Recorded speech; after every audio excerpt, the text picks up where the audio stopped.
There's no easy way to tell you this, but your father had a heart attack here at home yesterday afternoon, and in the early hours of this morning, he passed away." I remained silent, as a million different and ridiculous thoughts raced through my mind.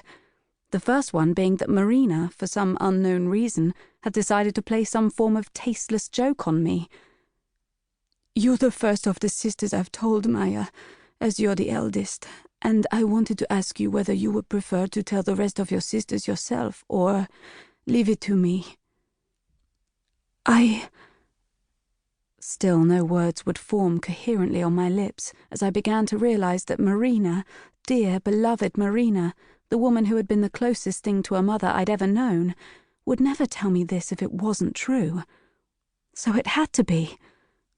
And at that moment, my entire world shifted on its axis. "Maia, please tell me you're all right. This really is the most dreadful call I've ever had to make. But what else could I do? God only knows how the other girls are going to take it."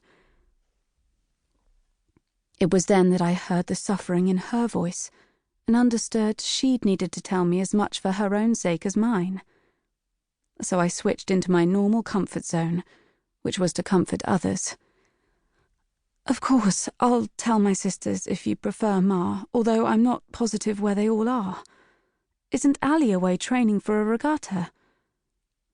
And as we continued to discuss where each of my younger sisters was, as though we needed to get them together for a birthday party rather than to mourn the death of our father, the entire conversation took on a sense of the surreal. "When should we plan on having the funeral, do you think?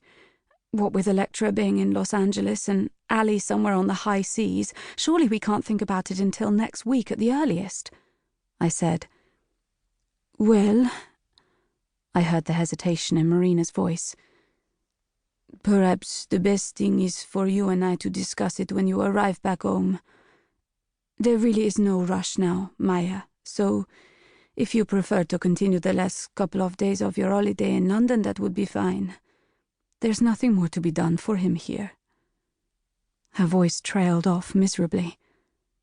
"Ma, of course I'll be on the next flight to Geneva I can get. I'll call the airline immediately, and then I'll do my best to get in touch with everyone." "I'm so terribly sorry, Cherie," Marina said sadly. "I know how you adored him." "Yes," I said, the strange calm that I'd felt while we discussed arrangements suddenly deserting me like the stillness before a violent thunderstorm. "I'll call you later, when I know what time I'll be arriving." "Please take care of yourself, Maia.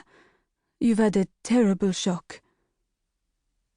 I pressed a button to end the call, and before the storm clouds in my heart opened up and drowned me, I went upstairs to my bedroom to retrieve my flight documents and contact the airline.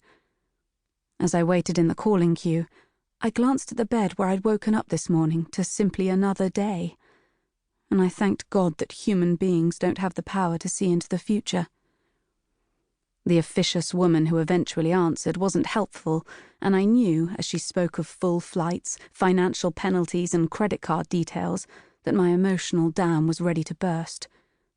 Finally, once I'd grudgingly been granted a seat on the 4 o'clock flight to Geneva, which would mean throwing everything into my holdall immediately and taking a taxi to Heathrow, I sat down on the bed and stared for so long at the sprigged wallpaper that the pattern began to dance in front of my eyes.